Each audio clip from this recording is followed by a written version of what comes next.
नमो वज्रायाणं नमो लोये सर्वसाहुणं। देवादिदेव 1008 वर्तमान शासन नायक श्री महावीर भगवान के। गुरुनाम गुरु आचार्य भगवान श्री ज्ञान सागर जी महाराज के। संत श्रोमणी आचार्य भगवान गुरुदेव श्री विद्यासागर जी महाराज की।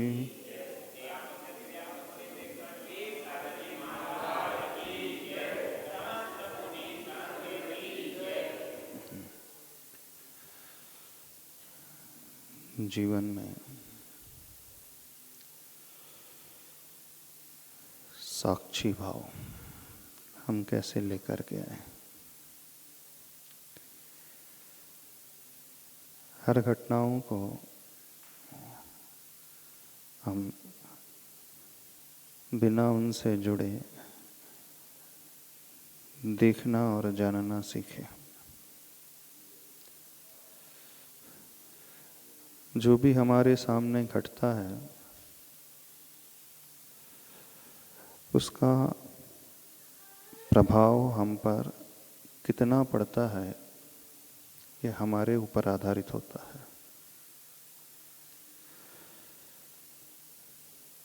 ये घटनाओं पर आधारित नहीं होता है, न व्यक्तियों पर आधारित होता है। यह तब संभव होता है जब हम उन घटनाओं के सिर्फ देखने वाले हो जाते हैं। प्रश्न ये उठता है, जो घटनाएं हमारे जीवन से जुड़ी हुई हैं, वे लोग हमसे जुड़े हुए हैं, परिवार के ही सदस्य हैं। वे यदि कुछ कहें तो हम कैसे अनअफेक्टेड रह सकते हैं? प्रश्न तो यही बना रहता है। कोई कुछ भी कहता है तुरंत उसका इफेक्ट हम पर आने ही लगता है। नहीं, एक प्रयास, एक अभ्यास यदि हम करना सीखें तो इस प्रयास के माध्यम से हम अपना कंट्रोल अपने ऊपर लाना सीख सकते हैं। सबसे इफ़ेक्टिव जो टेक्निक होती है वो एक मेडिटेशन की होती है, ध्यान की वो प्रक्रिया। उस ध्यान में हम विजुलाइज करते हुए और एफर्मेशंस लाते हुए बहुत कुछ परिवर्तन अपने भीतर धीरे धीरे पैदा कर सकते हैं। उन व्यक्तियों का ध्यान करें जिन्होंने अपने आप को उस स्थिति पर पहुंचाया है। जो बड़े अच्छे हमेशा साम्य भाव में रहते हैं, संसार में रहते हुए भी उससे ऊपर उठे हुए रहते हैं। जो जीवन जीने की कला को बहुत अच्छे से समझते हैं, जानते हैं, जिन्होंने अपने जीवन में उसे घटाया है, अनुभव में लाया है, उस व्यक्ति का जब हम विजुलाइजेशन करते हैं तो धीरे धीरे उसका प्रभाव भी हम पर अवश्य पड़ने लगता है। जीवन में प्रभु और गुरु के पास आने का उद्देश्य एकमात्र सिर्फ यही होता है। जब हम भगवान को देखते हैं, उनकी उस साधना को देखते हैं, उनके उस तरीके को देखते हैं और चिंतन में वैसा लाते हैं, निश्चित मानना हमारे जीवन में भी विकास अवश्य होता है। भगवान के साथ साथ जब हम ऐसे गुरुवर को देखते हैं जिन्होंने विपरीतताओं के उन क्षण में, प्रतिकूलताओं की उन घड़ियों में अपने आप को एकदम अलग ही स्टेज में रख दिया। जो कुछ भी घट रहा, सराउंडिंग में घट रहा हो, अथवा जो कुछ भी घट रहा है हमसे बाहर घट रहा है।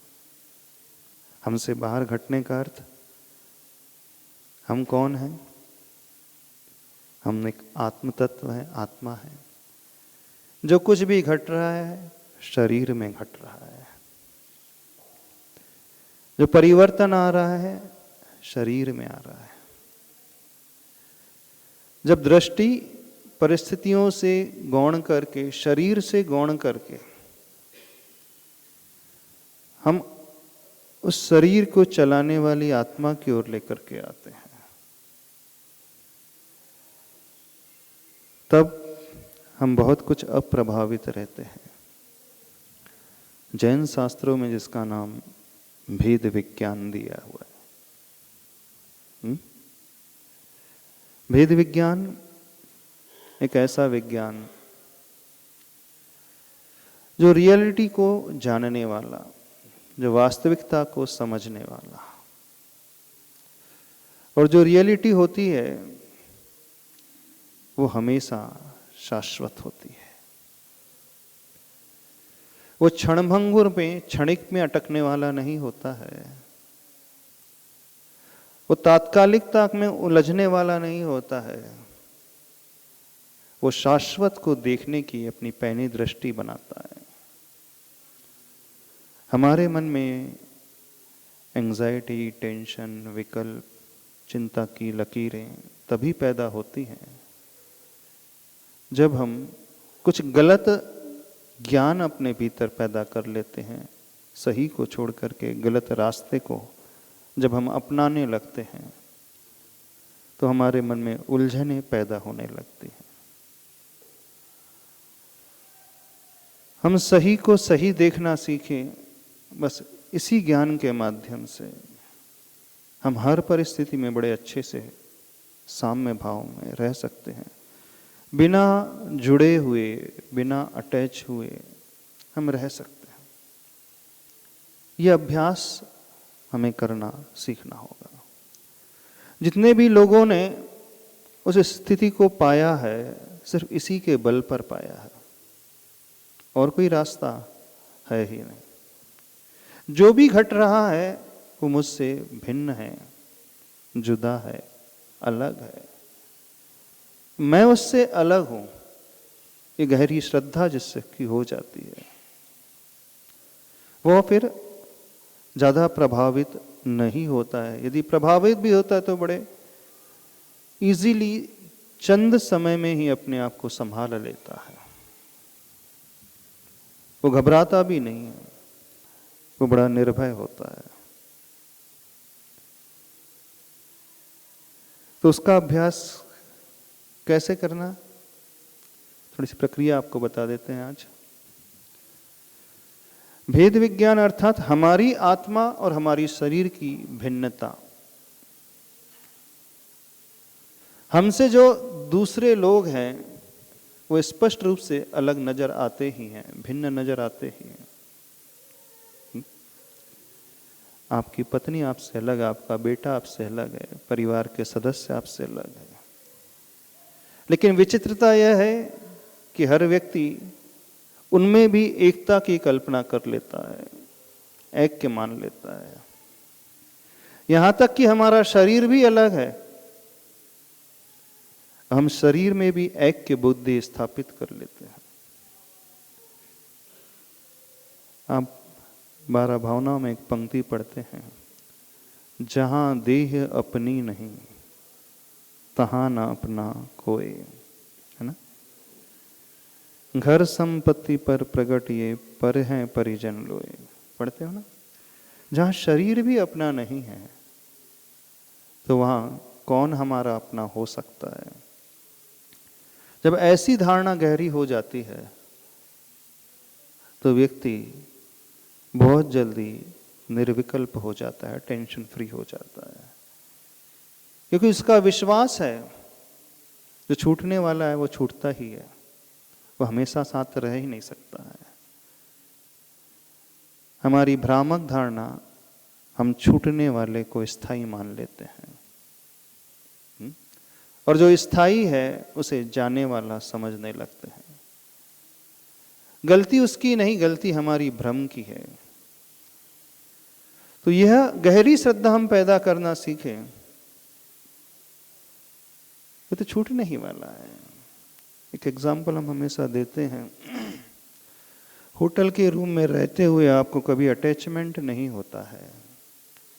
8 दिन भी रुके रहो उस रूम में, 5 स्टार के रूम में, 1 महीने भी ये रहो किसी रेस्ट हाउस में, आप लंबे समय तक रुक जाओ, आपको उस रेस्ट हाउस को छोड़ते समय, होटल के रूम को छोड़ते समय कभी दुख नहीं होता, विकल्प नहीं होता। क्यों नहीं होता?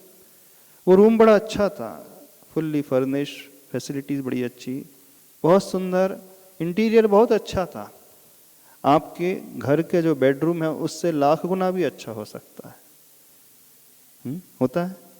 फिर भी आपका जुड़ाव उससे नहीं होता है, और आपका जो घर है, वहाँ का जो बेडरूम है अथवा एक छोटा सा रूम है जिसमें कुछ भी नहीं है 4 दीवारी के अलावा, आप उसे अपना मानने लगते हो। क्या अंतर हो जाता है दोनों में? क्यों? जबकि वो बहुत अच्छा है, होटल का रूम, 5 स्टार का रूम, वो आपको प्रभावित नहीं कर रहा है, और जो जिसमें कुछ भी नहीं है वो आपको प्रभावित करने लगता है। क्यों ऐसा होता है?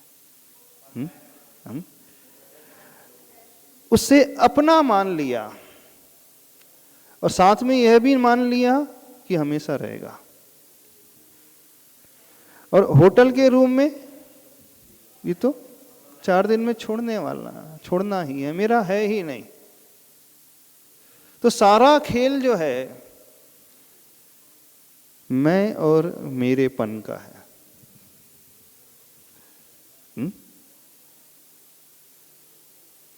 एक मैं को लेकर के व्यक्ति को टेंशन होता है ना, मैं बड़ा, मैं सुंदर, मैं पैसे वाला, मैं गुणवान, मैं अच्छा, मैं इस डेजिग्नेशन में हूँ, मेरी आज्ञा सारी मानी जाती है।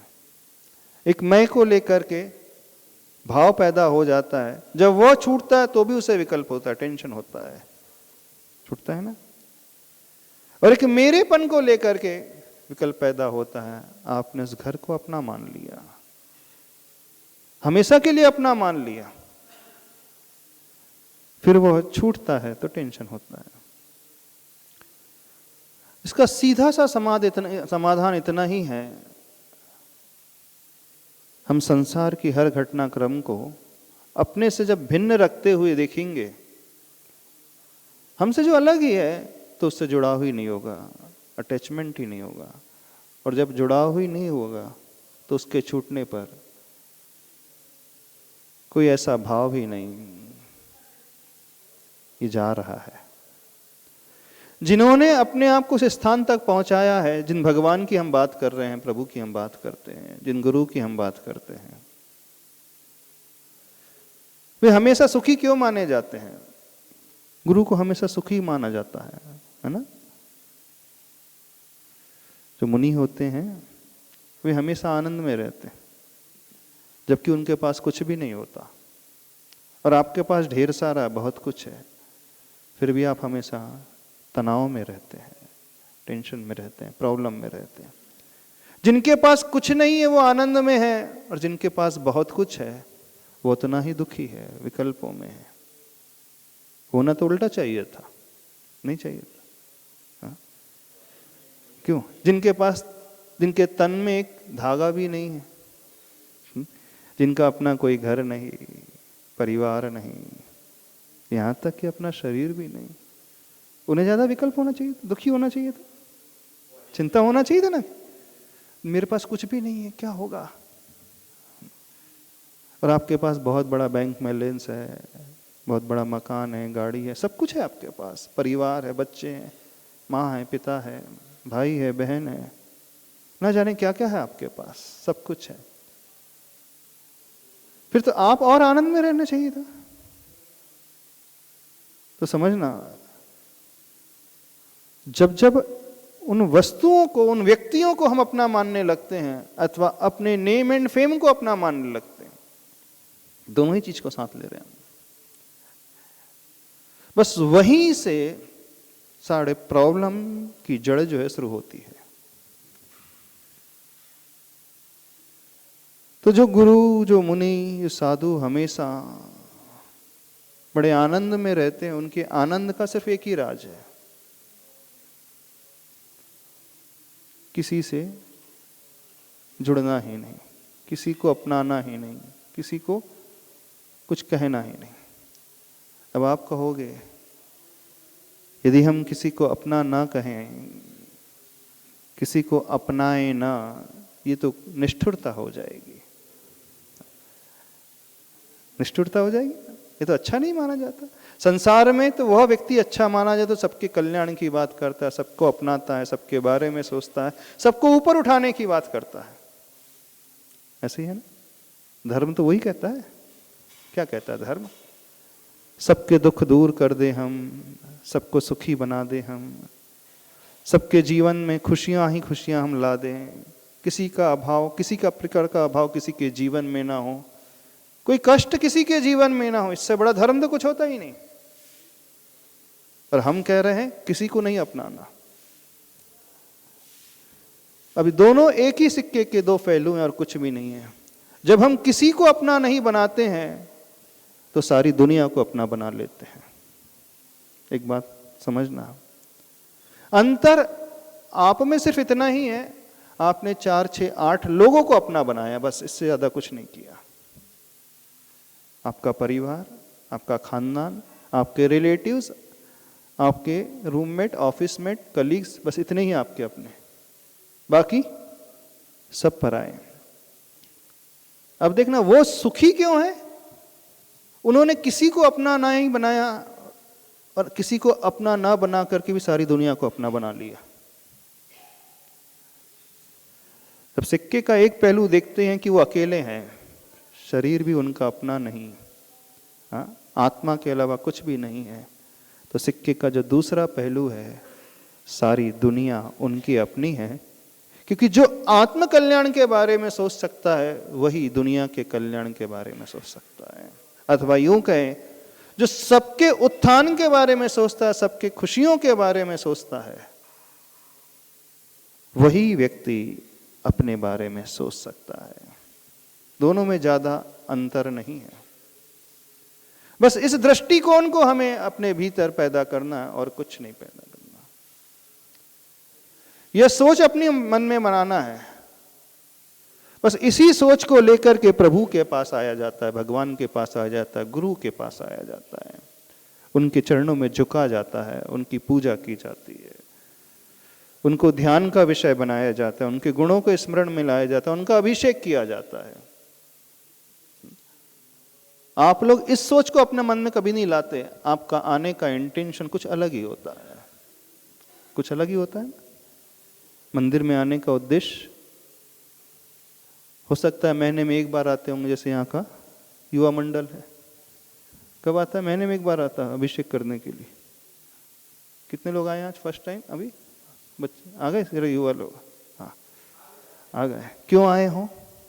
भगवान के पास अभिषेक करने। इस पर्पस को समझने की कोशिश करें।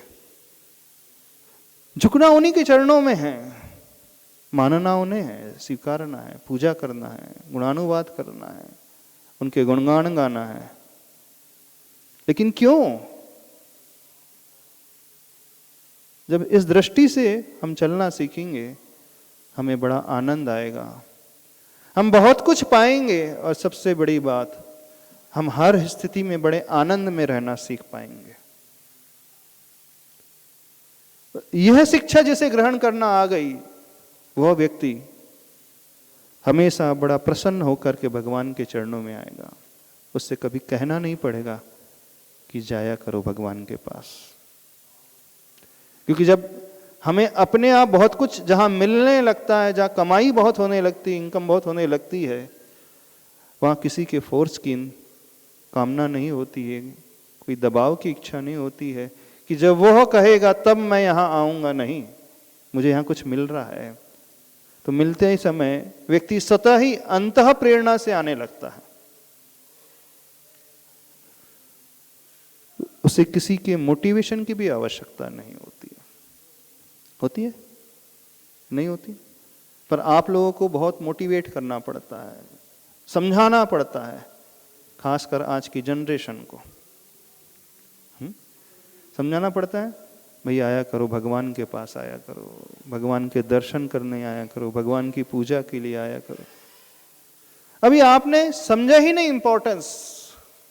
जिस वक्त हम इस इंपॉर्टेंस को समझ लेंगे, हम अंदर से अपने आप ही आने लगेंगे। और जब व्यक्ति अंदर से कुछ इच्छा पैदा करता है और उसे जब प्राप्त करता है तो उसे एक अलग ही सेटिस्फेक्शन मिलता है, एक अलग ही अनुभूति होती है। हमारी बात समझ में आ रही? नहीं समझ में आ रही? हम क्या कह रहे हैं? आप क्यों आते हो इनके पास? क्यों इन्हें याद करते हो? क्या मिलता है यहां पर? आपने अभी तक यह नहीं समझा हम क्या पा रहे हैं, हमें क्या मिलेगा। चाहे हम उन्हें ध्यान का विषय बनाने, चाहे हम उनकी चर्चा कर ले, चाहे हम उनके दर्शन कर लें, चाहे हम उन्हें किसी भी रूप में याद कर ले, चाहे उनकी लिखी हुई कुछ पंक्तियों को पढ़ लें, इन सब का उद्देश्य उसे पाना है, उस आनंद को, अनुभूति को पाना है। यदि यह मिलना आप समझ लोगे कि यह पाया जाता है, फिर कभी कहना नहीं पड़ेगा, किसी को फोर्स नहीं करना पड़ेगा। पर बड़ी विडंबना है ना? नहीं है विडंबना? क्यों? आप लोग जब यहां पर आते हो, क्या मान करके आते हो? क्या समझ करके आते हो? आपका उद्देश्य सिर्फ इतना ही है, बाहरी वैभव को पाना, पैसा पाना, गाड़ी पाना, मकान पाना। अभी आपने वास्तविकता की खोज ही शुरू नहीं की। जिस सुख की अपन बात करते हैं, जिस आनंद की अपन बात करते हैं, वह आनंद वस्तुओं में नहीं मिलता है, अंदर के उस सेटिस्फेक्शन में मिलता है, उस संतुष्टि में मिलता है, उस रूप को समझ करके जब हम यहां पर आते हैं। तो हमारी बात समझ रहे हो कि नहीं समझ रहे? तो एक उसका आध्यात्मिक पक्ष, मैं और मेरापन, मेरा ये सब कुछ, मेरी वस्तु, मेरा घर, मेरा परिवार, इससे समझ करके ऊपर उठना और जो उन्होंने पाया है उस रास्ते को समझते हुए इनके पास आना।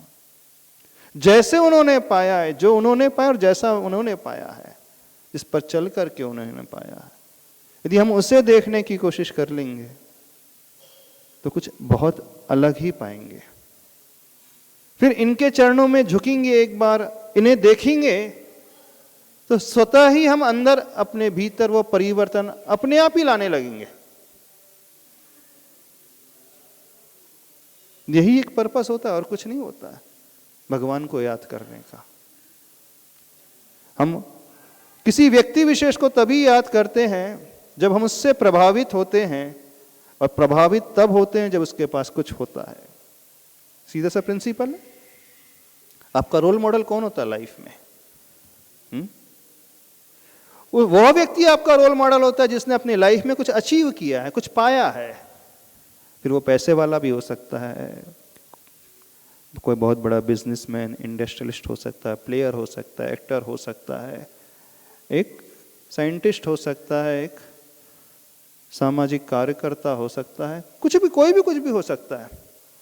तभी वो हमें याद आता है, तभी हम उसके बारे में सोचते हैं कि हमसे बढ़कर के उसने कुछ पाया है, उसने वो पाया जो हमारे पास नहीं है, तभी हम उसे खोजते हैं। ऐसे ही होता है। चाहे आप स्टडी कर रहे हो तो आपने स्टडी करते समय स्कूल लाइफ में, कॉलेज लाइफ में एक रोल मॉडल बना लिया होगा, एक व्यक्ति को, एक स्टूडेंट को जिसने टॉप किया होगा, अच्छी स्टडी कर करके जिसने अच्छा नाम पाया होगा, पैसा पाया होगा, तो आपकी दृष्टि में वही व्यक्ति, वही स्टूडेंट नजर आता होगा कि हाँ, जैसा उसने अचीव किया अपनी लाइफ में, कुछ मुझे वैसा ही अचीव करना है। थोड़ा और बड़े हो जाते हो, फिर किसी बिजनेसमैन को आप देखने लगते हो, हाँ इसने बहुत पैसा कमाया है, कैसे कमाया। अथवा कोई सर्विस इंडस्ट्रीज में होता है तो उसे देखने लगता है जिसने अच्छा डेजिग्नेशन पाया है, नेम एंड फेम पाया है। अथवा जो थोड़ी सी आध्यात्मिकता अपने भीतर रखता है तो वो उन गुरुओं को देखने लगता है, उन प्रभु को देखने लगता है। इन्होंने भी अपने जीवन में बहुत कुछ पाया है, उन्होंने बाहर का नहीं भीतर का पाया है, उस आनंद को पाया, उस सुख को पाया है। बस जब दृष्टि में ये आ जाएगा तो आप उन्हें अपने आप फॉलो करने लगोगे। सोशल मीडिया में आप किसी को फॉलो करते हो ना कि नहीं करते? इंस्टाग्राम में है, एफबी में है, किसको फॉलो करते हो? किसी को तो फॉलो करते होंगे, किसी को लाइक भी करते होंगे। किसे लाइक करते हो, किसे फॉलो किया जाता है? जो कुछ होता है उसके पास। ऐसे ही प्रभु के पास है, ऐसे ही गुरु के पास है। तो इन्हें इस दृष्टि से जब देखना हम शुरू करेंगे तब देख करके भी हम उनके दर्शन करके भी बहुत कुछ पाएंगे, उनके गुणों को याद करके भी हम बहुत कुछ पाएंगे। उन्हें हम अपने मेडिटेशन में जब लेकर के आएंगे, चिंतन की धारा में लेकर के आएंगे, एफर्मेशन में लेकर के आएंगे तो भी बहुत कुछ पा जाएंगे, क्योंकि फिर वो हमारा भीतर से होगा, अंदर से होगा, शब्दों से नहीं होगा। हमारे भीतर की वो उमंग थी, वो भीतर की तीव्र इच्छा थी। कैसे भी इच्छा पैदा हुई थी? हमने अपने से ऊपर उसे देखा था, एक रोल मॉडल के रूप में देखा था, उसके अचीवमेंट को देखा था। तो जीवन में ऐसे रोल मॉडल अथवा ऐसे व्यक्तित्व अवश्य होना चाहिए। उन व्यक्तित्व को जब हम अपने ध्यान का विषय बनाते हैं, अंदर से सोचते हैं उनके बारे में, तो फिर हमारे सबकॉन्शियस माइंड में धीरे धीरे वो फीड होने लगते हैं। उनके गुण जो हैं धीरे धीरे पहुंचने लगते हैं। फिर हमारा सबकॉन्शियस माइंड उस ओर प्रिपेयर होने लगता है, क्योंकि हमारा जीवन, हमारा नेचर, हमारे संस्कार, हमारा व्यवहार, हमारी आदत हमारा कॉन्शियस माइंड नहीं बनाता है, हमारा सबकॉन्शियस माइंड बनाता है। कॉन्शियस माइंड में तो प्रेजेंट में हमने देख लिया, सुन लिया, छोड़ दिया, लेकिन सबकॉन्शियस माइंड में जो अवचेतन मन में जो पहुंच चुका है वो गहरा एक अमिट छाप छोड़ चुका है, वो ही हमें उस रूप से बनाता है। तो यदि हम अपने भीतर कुछ अच्छा परिवर्तन लाना चाहते हैं, कुछ ऊपर अच्छे से उठाना चाहते हैं अपने आप को, कुछ स्थायित्व चाहते हैं जो लॉन्ग लास्टिंग हो हमारे साथ, वो तब संभव हो सकता है जब उनके गुणों को हम अपने सबकॉन्शियस माइंड में फीड कर लें। कई बार प्रश्न करते हैं लोग, प्रश्न भी उठता है कि हम बहुत कुछ सुनते हैं, पढ़ते हैं, उसका इफेक्ट तात्कालिक होता है, लेकिन थोड़ी देर बाद वह ओझल हो जाता है, चला जाता है, छूट जाता है। होता है ना आपके साथ भी, सबके साथ भी होता है। जब आप किसी प्रवचन को सुनते हो, किसी मोटिवेशनल स्पीकर को सुनते हो, किसकी स्पीच आपने सुनी, थोड़ी देर तक तो बहुत अच्छा लगता है, फिर सारा मोटिवेशन डाउन हो जाता है। कितने लोगों के साथ समस्या है? बहुतों के साथ प्रॉब्लम है। थोड़ी देर बहुत सुंदर लगता है, अच्छा लगता है, फिर वो गायब हो जाता है। ऐसा क्यों होता है? वह ऐसा सिर्फ इसलिए होता है, अभी जो भी हम सुन रहे हैं, जो भी हम देख रहे हैं अथवा पढ़ रहे हैं, वो बहुत सुपरफिशियल होता है, बाहर ऊपरी ऊपरी रहता है, वो हमारे सबकॉन्शियस माइंड में अभी तक प्रविष्ट नहीं हुआ, वहां पहुंचा नहीं है। और जो ऊपर ऊपर होता है बहुत लिमिटेड टाइम पीरियड के लिए होता है, इसका तो वो ओझल हो जाता है। लेकिन जब वो भीतर प्रविष्ट हो जाता है तो वो स्थायी हो जाता है, बहुत लंबे समय तक के लिए रहता है। तो जीवन में हमें तभी कुछ प्राप्त होता है जब हम उथले स्तर पे न रह करके निचले स्तर तक पहुंचने की कोशिश करते हैं। समुद्र से भी रत्न तब प्राप्त होते हैं जब वो गोताखोर नीचे तक पहुंचता है, तलेटी तक पहुंचता है। ऊपर ऊपर में वो गीला अवश्य हो जाएगा, भीग जाएगा उसका शरीर, लेकिन उसे रत्न नहीं मिलेंगे, कुछ पाएगा नहीं। आपके जीवन के साथ भी प्राय ऐसा ही होता है। आप भी मंदिर आ जाते हैं, भगवान के पास आ जाते हैं, कभी कभी आ जाते हैं अथवा रोज भी आते हैं, तो बड़े सुपरफिशियल रहते हैं, ऊपर उथले स्तर पर ही रहते हैं, तल तक, गहराई तक प्रवेश ही नहीं करते हैं, जीवन में उन रत्नों की प्राप्ति, उन खुशियों की प्राप्ति कभी भी हमें तलहटी पे नहीं मिलती है, उस सुपरफिशियल लेयर पे नहीं प्राप्त होती है, वो गहराई में उतरने से ही प्राप्त होती है।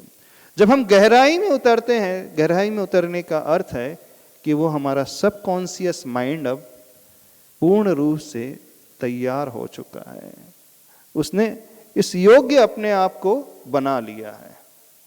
हमारी बात समझ में आ रही है? नहीं समझ में आ रही? हम भगवान के पास भी आते हैं ना दर्शन करने में, तो बड़ा ऊपर ऊपर आए, मुड़ पटके और चलते बने, है ना। खासकर आज की यंग जनरेशन, वो आती है, मुड़ पटकती चले जाती है, उसे कुछ मिलता ही नहीं है। कुछ मिलता नहीं है, फिर शिकायत करते, क्या मिलता है यहाँ पे, कुछ होता ही नहीं है जाकर। तो इसमें गलती प्रभु की नहीं है, गलती हमारी अपनी है। हम अभी गहराई में प्रवेश करना सीख ही नहीं रहे हैं।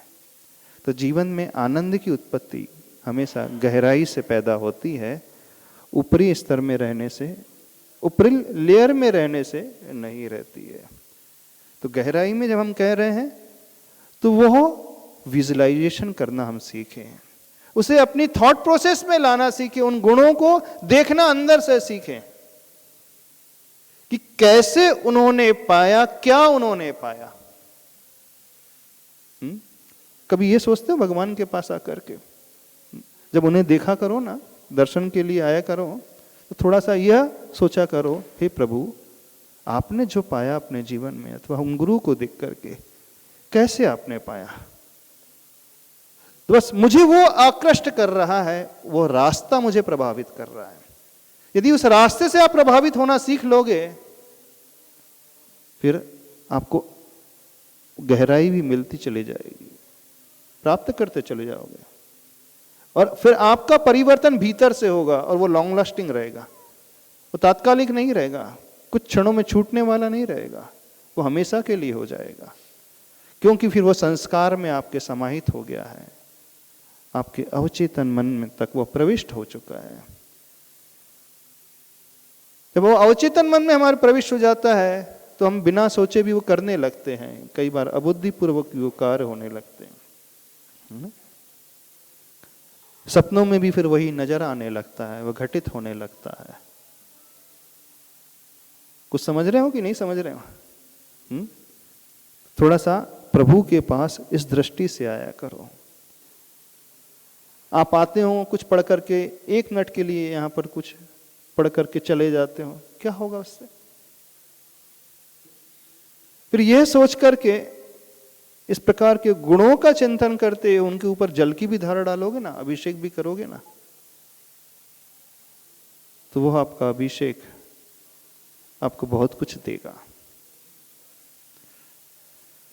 उनके चरणों में झुक करके उन्हें प्रणाम करोगे, तो एक अलग ही एनर्जी आप फील करोगे, एक अलग ही ऊर्जा को आप फील करोगे।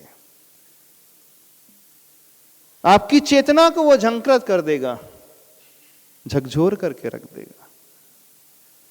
आप उस ऑरा में आते ही अपने आप ऊपर उठने लगोगे। जब व्यक्ति इस प्रकार से होने लगता है, तो उसके बिहेवियर में भी परिवर्तन आने लगता है, व्यवहार भी उसका बदलने लगता है।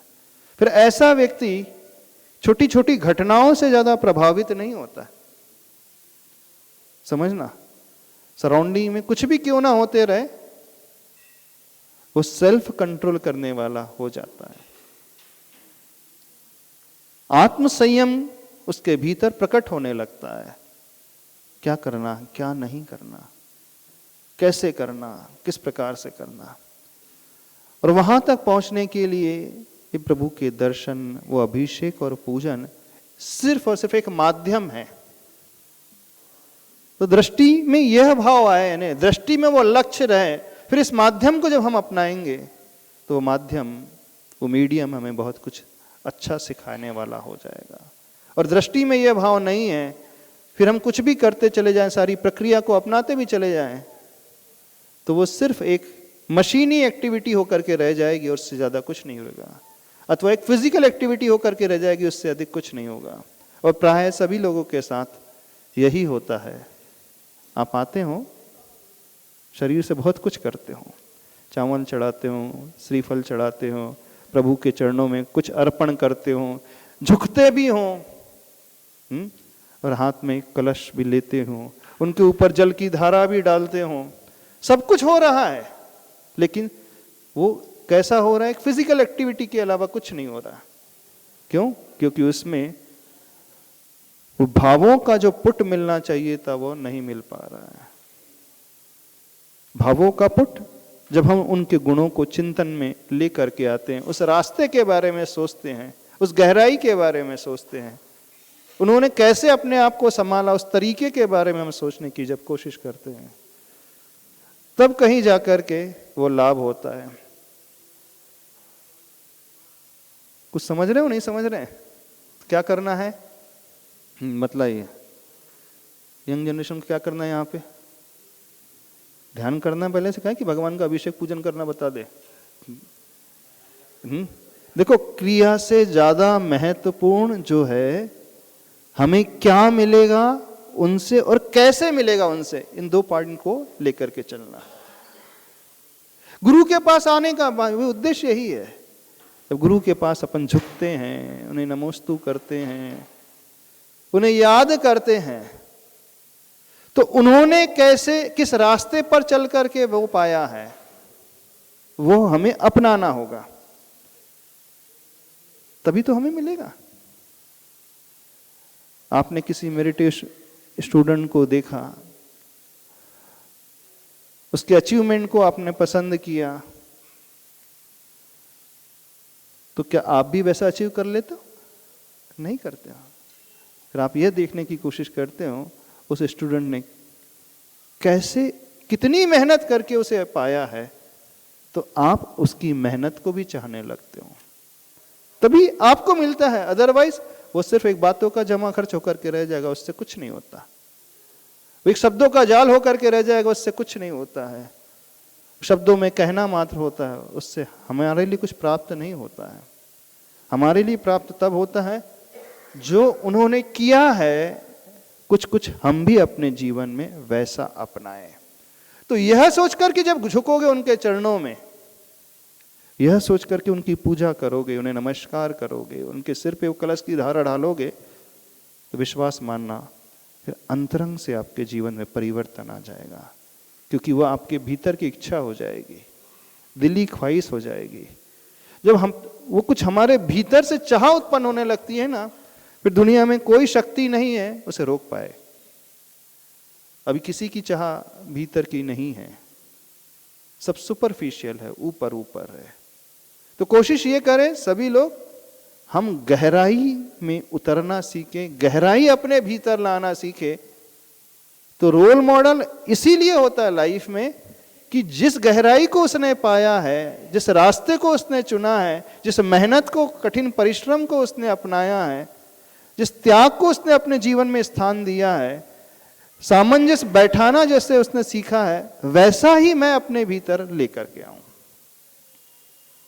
यह कहलाता है अंदर तक उतरना, गहराई तक उतरना है, अंदर से उस चाह को पैदा करना। आप ना भगवान को वैसे चाहते हो? चाहते हो? बिल्कुल नहीं। आप तो सिर्फ और सिर्फ, बुरा नहीं मानना, एक फिजिकल एक्टिविटीज के अलावा कुछ नहीं करते, शारीरिक क्रिया के अलावा कुछ नहीं होता है। और वो शारीरिक क्रिया यदि हो रही है बिना चेतना के, तो उसमें और कठपुतली में कोई अंतर नहीं। उस पपेट में और आप में कोई अंतर नहीं होता। वो भी पूरी एक्टिविटीज दिखा रही है, कठपुतली भी नाच रही है, सब कुछ दिखा रही है, और आप भी सारी एक्टिविटीज कर रहे हो। कौन सी एक्टिविटी? मंदिर आ रहे हो, झुक रहे हो, प्रभु के चरणों में कुछ चढ़ा रहे हो, लेकिन चेतना के बिना। तो आपकी एक्टिविटी एक रोबोटिक एक्टिविटी होकर के रह जाती है। रोबोटिक एक्टिविटी समझते हो? जो रोबोट होता है वो सब कुछ करता है, लेकिन रोबोट के भीतर संवेदनाएं नहीं होती हैं। वो सर्विस भी प्रोवाइड करेगा, आपकी सेवा भी करेगा, सब कुछ करेगा, लेकिन उसे कुछ मिलता नहीं है, सेटिस्फेक्शन नहीं मिलता, क्योंकि वो एक प्रोग्राम फीड कर दिया जाता है, उसके अनुसार चलता है। तो आप भी एज पर प्रोग्राम चल रहे हो, कभी कभी आ जाते हो अथवा रोज आ जाते हो, है ना। कुछ लोग महीने में आते हैं, कुछ लोग वीक में आते हैं एक बार, और कुछ लोग डेली आते हैं, लेकिन आते हुए भी क्या पाते हैं? ज़्यादा कुछ नहीं पाते। क्यों? रोबोट कर रहा है ना। तो हम हमेशा कहते हैं प्रभु के पास, गुरु के पास कभी भी रोबोट बन करके नहीं आया करो। रोबोट में एक आर्टिफिशियल प्रोग्राम फीडिंग हो जाता है, आप में भी एक प्रोग्राम फीड हो गया है, हो गया ना। कौन सा प्रोग्राम फीड हो गया है? संडे संडे जाना है, डेली जाना है, मंथली जाना है, और प्रभु का अभिषेक कर लेना है, प्रभु की पूजा भी कर लेना है, कुछ चढ़ा भी देना भगवान के चरणों में, और आ जाना है। क्या मिलेगा उससे? नो डाउट समथिंग, कुछ तो मिलेगा, क्योंकि आप इस समय वो काम नहीं कर रहे हैं जो दुनिया कर रही, पाप वाले कार्य। इस टाइम भी आप पाप से बचे हुए हैं, कुछ तो अर्जित करोगे, लेकिन वो नहीं जो करना चाहिए। जो सुपरफिशियल लेयर में रह रहा है वो भीग तो रहा है, ऊपर ऊपर से सही भीगता तो है, सूखे रहने की अपेक्षा वो बहुत अच्छी बात है। नदी में डूबता है, ऊपर ही डूबता है, तो बाहर से स्नान तो कर ही लेता है, लेकिन हम उस भीतर के स्नान की बात कर रहे हैं। तो उनके कंपैरिजन में आप बहुत अच्छे हैं। जो आइडल पड़े रहते हैं अपने घर में, उस दृष्टि से बहुत अच्छे हैं कि आप एटलीस्ट यहां तक आ रहे हैं तो कुछ पाओगे। लेकिन हमारा कहने का पर्पस, उद्देश्य इतना ही है, जब हम अपने रोल मॉडल के पास आते ही हैं, उन्हें देखते ही हैं, उनके चरणों में झुकते ही हैं, तो क्यों ना पूरा पाया जाए। आधा अधूरा क्यों? ऊपर ऊपर क्यों? भीतर क्यों नहीं? गहराई क्यों नहीं? तो कोशिश हमेशा गहराई में उतरने की, कोशिश हमेशा उस तल को छूने की जिस तल पर वे हैं।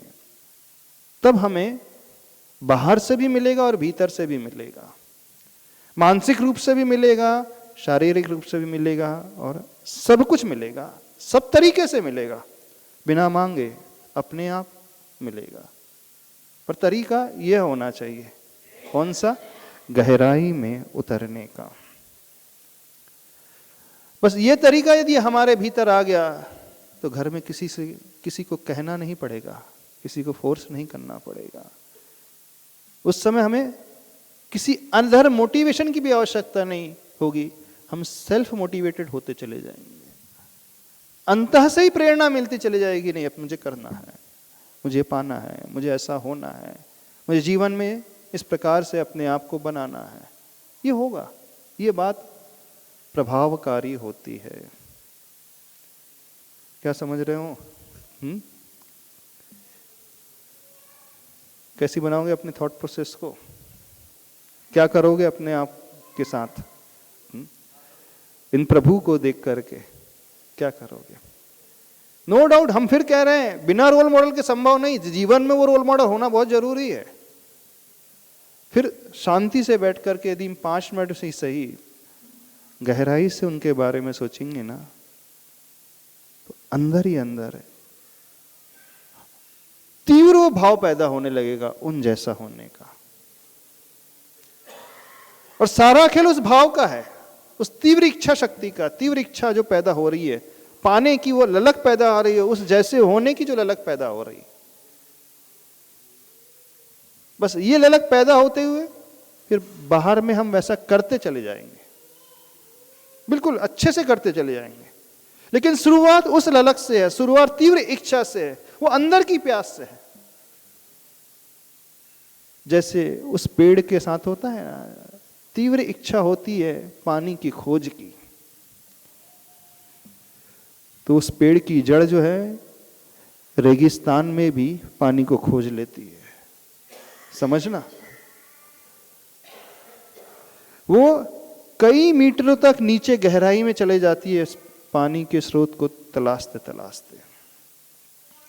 पथरीली भूमि में भी उस पानी को खोज लेती है वो जड़। क्यों? क्योंकि तीव्र इच्छा थी उस पेड़ की कि मुझे सरवाइव करना है, मुझे जीना है। तो वो जड़ खोज लेगी, जहां भी सोर्स होगा वहां तक पहुंच ही जाएगी। तो ऐसे ही हमारे साथ भी है, जब वो तीव्र इच्छा हमारे भीतर पैदा होगी तो आप उस सोर्स तक अवश्य पहुंच जाओगे, कोई नहीं रोक पाएगा आपको, पहुंच ही जाओगे, कहीं ना कहीं से खोज ही लोगे, कठिनाइयां कितनी भी क्यों ना हो, दुश्वारियां मार्ग में कितनी भी क्यों ना हो, हर दुश्वारियां हर कठिनाइयों को ओवरकम करके आप पहुंच जाओगे। क्यों? क्योंकि आपकी तीव्र भीतर की इच्छा थी, भीतर की वो चाह, बस उस रोल मॉडल के प्रति, उन प्रभु के प्रति, उन गुरु के प्रति वह तीव्र चाह, उस रास्ते को पाने की, उस ललक को पाने की।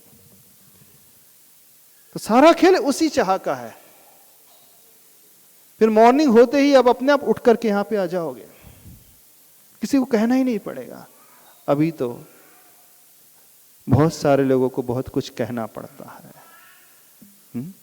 अपने जीवन को अच्छा बनाने के लिए घर में बहुत बड़े जो लोग होते हैं उन्हें बहुत कुछ प्रेरित करना पड़ता है, समझाना पड़ता है कि बेटा ये किया करो, ये किया कर लो, ऐसा कर लो, वैसा कर लो। नहीं, कैसे हो? एक किक स्टार्ट होती, एक सेल्फ स्टार्ट गाड़ी होती। कुछ मोटरसाइकिल जो स्कूटर्स होती हैं कैसे स्टार्ट होती हैं? एक किक स्टार्ट होती है ना, और एक सेल्फ स्टार्ट भी होती है। क्या डिफरेंस है दोनों में, किक स्टार्ट और सेल्फ स्टार्ट में? क्या अंतर क्या है दोनों में?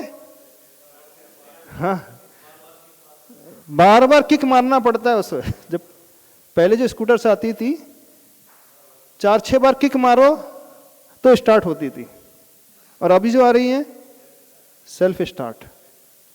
तो आप लोग क्या बनना पसंद करो, किक स्टार्ट कि सेल्फ स्टार्ट?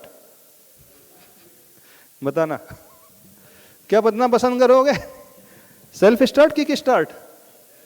नहीं महाराज जी, अंदर से तो कुछ होता ही नहीं जब तक कोई हमें कुछ कहे ना, जब तक कोई किक ना जड़े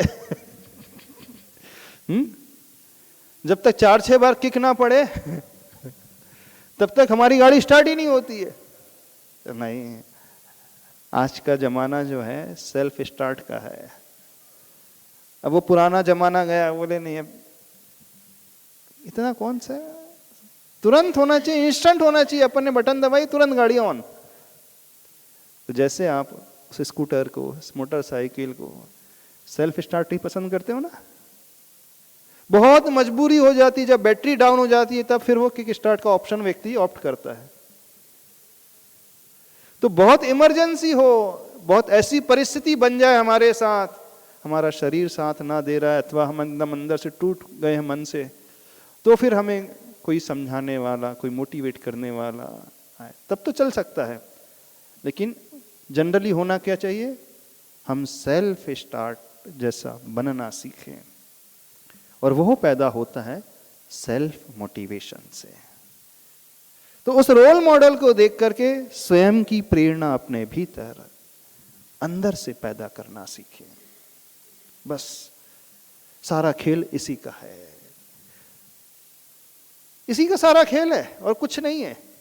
बस ये आ गया हमारे भीतर, तो हम ऑटोमेटिकली सारे रास्ते खोज लेंगे, अच्छे रास्ते हम खोज लेंगे, वो कितनी भी दूर क्यों ना हो, कितनी भी गहराई में क्यों ना हो। जैसे वो पेड़ की जड़ वहां गहराई तक पहुंच जाती है, हम भी उस जमीन को, पत्थर को खोद करके गहराई तक उतर जाएंगे। फिर रास्ते में आने वाली कितनी भी कठिनाइयां क्यों ना हो, कितने भी ऑब्स्टेकल्स क्यों ना हो, हर कठिनाइयों को हम जीत लेंगे। वो कठिनाई हमारे लिए बहुत बड़ा अवरोध पैदा नहीं कर पाएंगी। हाँ, थोड़ा वो हमारी स्पीड को कम अवश्य कर देंगी, लेकिन रोक नहीं पाएंगे, हम उसे चीर करके आगे निकल जाएंगे। जब पानी होता है ना, डैम बना दिया जाता है तो पानी रुकता नहीं है, वो ऐसा ना बह करके फिर ऊपर की ओर बहने लगता है। कभी देखा हुआ डैम में? हाँ, जब बांध बनाया जाता है नदी के ऊपर, तो उस पानी को रोकने का प्रयास किया जाता है, लेकिन पानी की इच्छा शक्ति इतनी होती है, ठीक है आपने सामने दीवार खड़ी कर दी है, मैं बहूंगा तो सही, लेकिन ऐसा ना बह करके मैं ऊपर की ओर बहने, बढ़ूंगा, तो फिर वो ऊपर की ओर बढ़ने लगता है। जब बहुत ऊपर बढ़ने लगता है तो फिर गेट खोलना पड़ता है ना। कितने गेट हैं डैम के? 20-20 गेट भी हैं, तो उन गेट को खोलना पड़ता है। यदि उन गेट्स को ना खोला जाए तो वो डैम को ही तबाह कर देगा वो। ऐसी होता है कि नहीं? तो वो इच्छा शक्ति का है खेल है, अंदर की वो चाह का खेल है। तो सबसे ये कहना है, अंदर की वो चाह हम अपने भीतर पैदा करना सीखें। सेल्फ स्टार्ट मोड में हम आना सीखें, सेल्फ मोटिवेट अपने आप को बनाना सीखें। तो उन रोल मॉडल को देख करके, उन प्रभु और गुरु को देख करके अंदर से प्रेरणा से लेना सीखें कि कैसे उन्होंने अपने आप को उस रास्ते को पाया है, कैसे उस ऊर्जा को उन्होंने पाया है। बस ये प्रश्न भीतर से उठ जाएगा, फिर आप एक बार उनको नमस्कार करोगे ना तो वैसी ऊर्जा पा जाओगे, बहुत जल्दी पा जाओगे। बिल्कुल एक सेटिस्फेक्शन आपको भीतर से पैदा होगा, एक संतुष्टि आपको भीतर से मिलेगी और लगेगा कि हमने कुछ पाया है। और एक अलग ही एनर्जी आप अंदर से महसूस करने लगोगे, उन भगवान के चरणों को छू करके, उनके गुणों को याद करके। क्या करना है बोलिए आप लोगों को? कुछ करना है कि नहीं करना है? क्या करना है? उस इच्छा को पैदा करना है, उस ललक को पैदा करना है, अंदर से होना चाहिए बस। यदि आपके पास गुरु नहीं है तो भी आप गुरु को खोज लोगे, जहां भी जितनी दूर में वहां पहुंच जाओगे आप, हजारों किलोमीटर दूर भी पहुंच जाओगे आप खोजते खोजते, क्योंकि आपकी अंदर की इच्छा। जैसे उस भील ने, एकलव्य ने खोज लिया था ना, तीव्र ललक थी एकलव्य की, खोज लिया था उसने। गुरु ने मना कर दिया तो भी उसने गुरु को पा लिया, पा दिया। नहीं, गुरु भी उसके जीवन में बाधा बनकर खड़े हो जाएंगे तो भी उस बाधा को पार कर जाएगा वो, जैसे एकलव्य ने पार कर लिया। समझना वो इच्छा कैसी होती है, वो भाव कैसा होता है। तो हर व्यक्ति से यही कहना है, सेल्फ स्टार्ट मोड में आना सीखें, न कि किक स्टार्ट मोड में। वो इच्छा शक्ति अंदर की, वो ललक, उस रास्ते को पाने की उस रोल मॉडल ने जैसे अपने जीवन में पाया है, तो बहुत कुछ मिलेगा।